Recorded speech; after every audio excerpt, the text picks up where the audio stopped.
रवि जब से अपनी शादी करके घर लाया था, तभी से साली नीतू का मिशन शुरू हो गया। जीजा को छेड़ना। कभी जीजा की कॉफी में नमक डाल देती, तो कभी उनके फोन से अजीब अजीब मैसेज भेज देती। एक दिन रवि ने ठान लिया कि अब बदला लिया जाएगा। शाम को जब नीतू आई, तो रवि ने बड़े रहस्यमय अंदाज में कहा, आज तुम्हारे लिए एक सरप्राइज है। नीतू मुस्कुराई, फिर कोई शरारत न कर देना जीजा जी।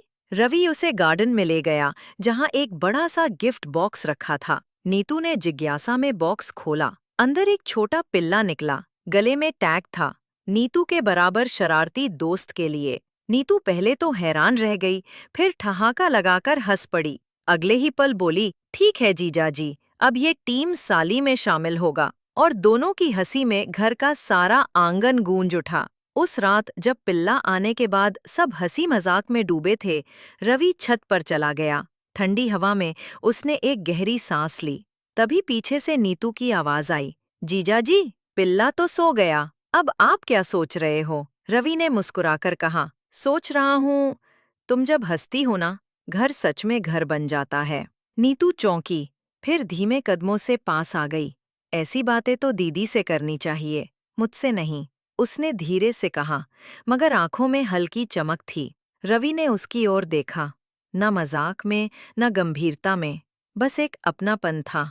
तुम्हारी दीदी मेरी जिम्मेदारी है और तुम मेरी आदत, उसने कहा। एक पल को दोनों के बीच मौन छा गया, फिर हवा में वही पुरानी शरारत लौट आई।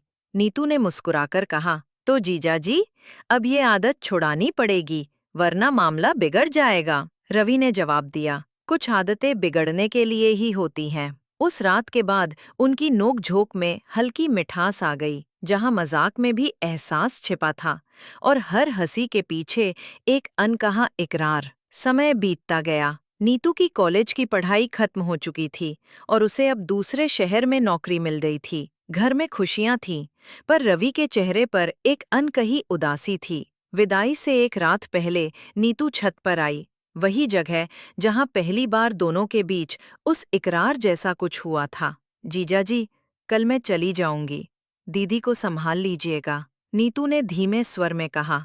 रवि बोला, और खुद को कौन संभालेगा?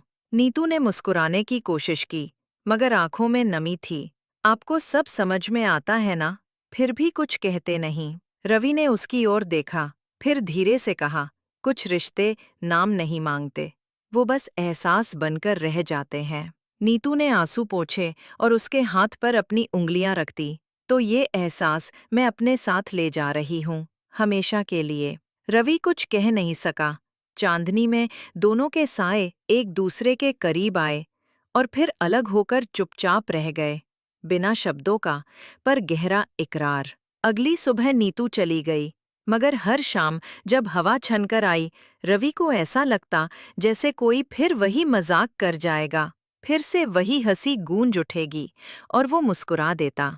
5 साल बीत गए थे। नीतू अब शहर की एक नामी कंपनी में काम करती थी।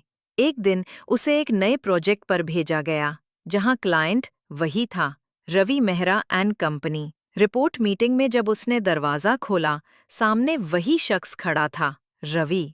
पल भर को दोनों की निगाहें जमी रहीं, जैसे वक्त वही ठहर गया हो। मीटिंग के बाद रवि ने धीमे स्वर में कहा, नीतू, इतने साल बाद भी तुम बिल्कुल वैसी ही लग रही हो।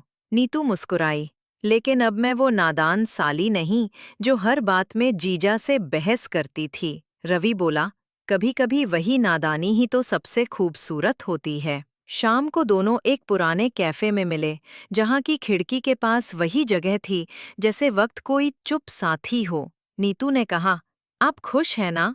रवि ने धीरे से जवाब दिया, खुश तो हूँ, पर अधूरा हूँ। शायद मेरी खुशी का एक हिस्सा कभी तुम्हारे साथ चला गया था। नीतू की आंखें नम हो गई। उसने कहा, कुछ रिश्ते चाहे नाम ना पाए, लेकिन उनका एहसास अमर हो जाता है। दोनों मुस्कुराए और जैसे